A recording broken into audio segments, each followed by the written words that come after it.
Hello, friends. So today's session, the notes are going to be kind of random, but you never know what you might hear that could help you in some aspect of your lifestyle and getting better and healthier, feeling better, looking and having more energy, looking and feeling younger and having more energy as you get older. So I just start reading this random stuff and adding lib wherever I feel like it, I suppose. I wish I could get the view of the ocean, but the lighting is just not working out that way, and I don't feel like taking this outside. So you can hear the sound of the wonderful ocean as I go over this stuff. So here's the first random note from this. Have you ever heard of the night guard in relation to your teeth and sleeping? Apparently it protects you from your teeth grinding and causing problems. I don't think I've ever had a problem regarding that, but it came up in conversation today. So for those of you that have an issue with TMJ or teeth grinding at night, look into getting a night guard, and you can buy generic ones, or you can go to your dentist and they can make one specifically for your mouth. They can do a mold and make it very customizable to you personally, so that's kind of cool. Here's another random note from today's session. We have an average of 27,000 days of life here on Earth until we pass on to the next. Never looked at it that way before. So how many days do you have left? If that is the average, how many days do you have left? And to go a little deeper, what can you do to add more days and the quality of those days that you have left? So that initial statement, that true statement of 27,000 days, that's the average lifespan on this earth, 27,000 days. If you're a curious person that's interested in your own path of personal growth and development, then it's a really neat thing to come across, because then it gets you thinking those questions. And I wrote those questions down on my own. I don't remember it coming up too much in the conversation after that, but it led to, well, what can we do to add more to those days? And more importantly, to the quality of those days. And also, how are you showing up to those days? And how are you showing up for other people in your days? These are big questions. Just that one statement just spawns off all those things. And then that unleashes the mind to look for those answers and look for those solutions, and you get to go on a rich and creative process in your brain to coming up with solutions to those challenges. So that's pretty cool. And it also gives you a chance to, or an opportunity to reframe how you make statements and how to reframe how you ask questions, right? Instead of, why am I so fat and sick and diseased, and why am I on so many medications? Your brain might answer, because you're a fat, sloppy pig not worthy of much. Versus if you reframe the question and you say, well, what can I do to extend my days, improve the quality of my life, get off those medications, because I'm going to be deserving of a better quality of life. Well, now your brain's going to come up with a different answer because of the way that you reframed and restructured those questions and those statements too. So, and that goes to the next note that I took. You're either in a state of expansion and foraging, or you're in a state of decaying and dying. So the framing of those questions and answers, it could lead to one side or the other. The example that I used, if you ask, why am I so fat, sick, on medications and low energy, the answer your brain is going to give yourself is because I'm fat, lazy, sick, stupid, all these other things. Well, that's a decaying state, and that doesn't really open the brain up to a rich and creative process to find solutions to those problems. So if you don't want to be decaying and dying, but you want to be in a state of expansion and foraging, then it goes back to reframing those questions and statements that we make to, what can I do to improve the quality of the days that I have left, maybe add more days to whatever days I might have left, and how am I going to show up better for people around me and better for myself? Well, now your brain is going to be on a path of expansion and foraging rather than decaying and dying. And that can all start from that initial observation of, we only have an average of 27,000 days of life on this planet per person on average. So here's the next note that I made. It kind of ties in together. These aren't so random after all. That's kind of cool. Your biggest decision should be, what could I do for fun every day? What can I do for fun every day? So what are the decisions that you are making every day? What are the big decisions? It's typically not, what could I be doing for fun? It goes back to, you probably heard, you can either make a statement, I get to fill in the blank, or I have to fill in the blank. So I get to is certainly more fun. And this wasn't brought up specifically in the session that I attended today, in the lecture. This is a fantastic lecture. What I liked mostly about this lecture of today in the sessions was it got me thinking deeper and asking better questions and reframing old questions into new ones.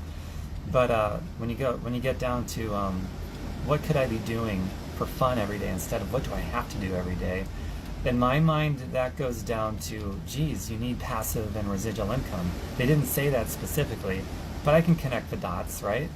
So if you don't have passive and residual income, then you have to show up at a certain time and place as dictated by however your money comes in, or it stops coming in and you can't pay bills anymore. So if you have passive and residual money, well, now you truly get to say, well, what do I get to do for fun today and every day? And it can be whatever you want it to be, because income that's residual and passive is going to keep coming in, and your bills are going to be funded no matter what. And in my mind, it always thinks of, God, remember when you were a kid and you didn't have to worry about bills or how you were going to afford food? That was all taken care of for you, right?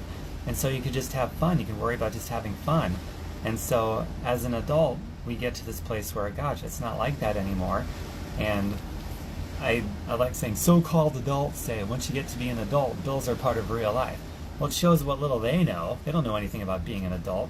They know most people are adults, but they don't know, in my opinion, the best way of being adult is returning to your childhood in some contexts, especially this one. Wouldn't it be great to return to that place where you didn't have bills or expenses to worry about? Well, you can. It's called passive and residual income. And so-called adults that say that bills are part of life, they don't know what the fuck they're talking about. So let's keep it real. They don't know what the fuck they're talking about. And it's not on purpose. It's just what they've been fed, and they haven't been curious enough, I guess, to find another way. And so what drives all of this and, finding solutions to problems and so forth is, I think it starts with a real curiosity to want to know more than whatever you've been taught. So whatever you've been shown in school or by your parents or other mentors and teachers around you, life's experiences themselves, the real key is to go beyond that and let those teachings that whatever people are teaching, wherever they're coming from, in my opinion, the most important part of that is to let that develop new questions in your brain so that you find new answers and you get outside of that box and you can start to dive deeper. And it goes back to the beginning of this live feed where we have an average of 27,000 days in life. And that leads to, well, what can I do to get more days? And what can I do to improve the quality of those days? And what can I do so that I can start asking, what can I do every day to have fun instead of what do I have to do to pay the bills? And then that leads you down the path to discovering methods of better sleep, better nutrition, how to afford better things, passive and residual money, so that you're free with your time to do with it what you want, like go have fun instead of I have to do this or that or I can't pay the bills.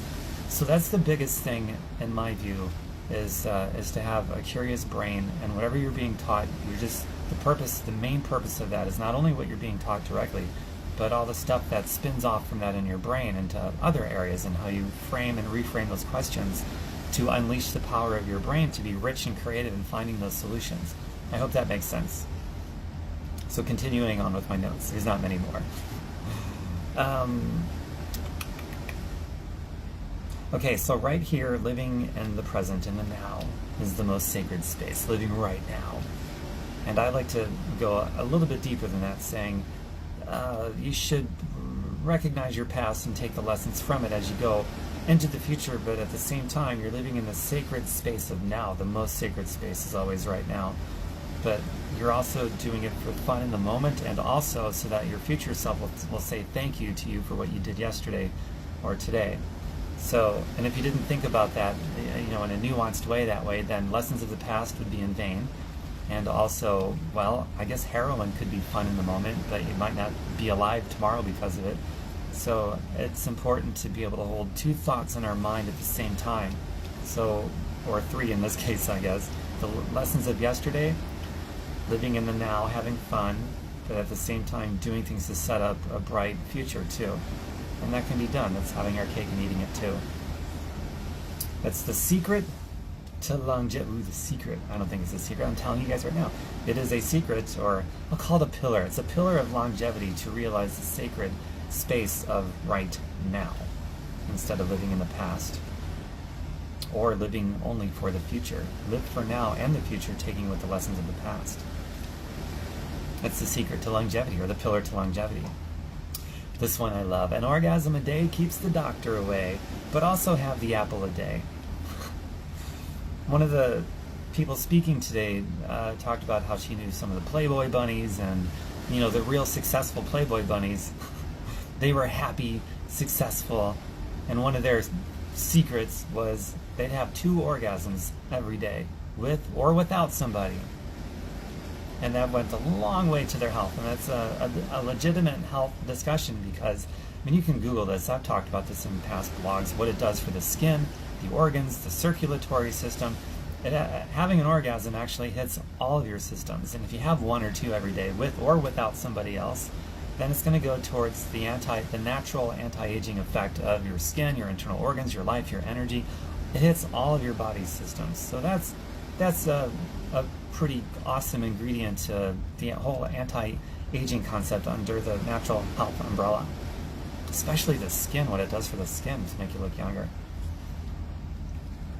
And the number one thing, this is the last of my notes from today, the number one thing that adds longevity and quality is connections. It's relationships with other people.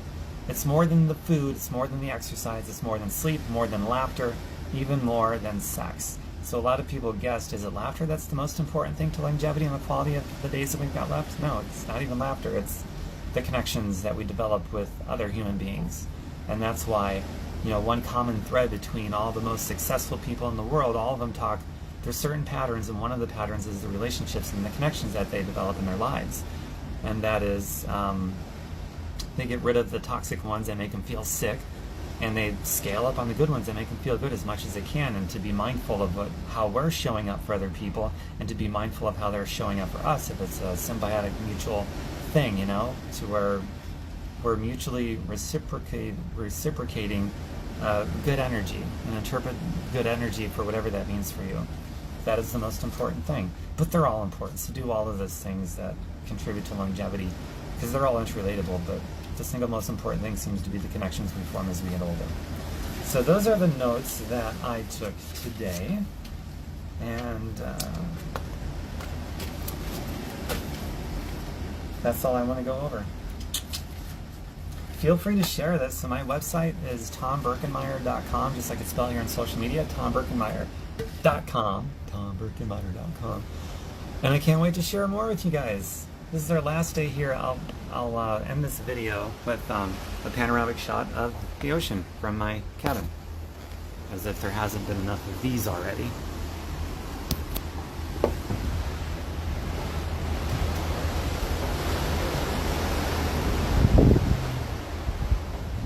Okay, and we're about to do our final session of the cruise, and this is going to be one called Heart Work, the Heart Work session.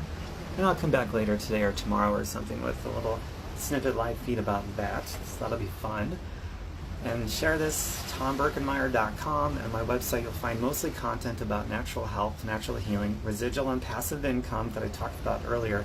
That gives you your freedom of time so that you can let the most important question of the day every day be, what can I do for fun? That's really going to make me excited and just enjoy myself here on this planet. Passive and residual income is the only income quality that makes that possible. So we need to bank it, and there's only about 1 out of 50 people making it. I happen to be of that ratio of the 1. You should be of that ratio as well, if you like a little thing called freedom. There you go. Bye for now. Mwah. See you later. Oh, if you want to see what I'm doing for passive and residual money, just let me know. I'll give you the link. I typed up a beautiful blog about it. I'll send it to you. Just let me know.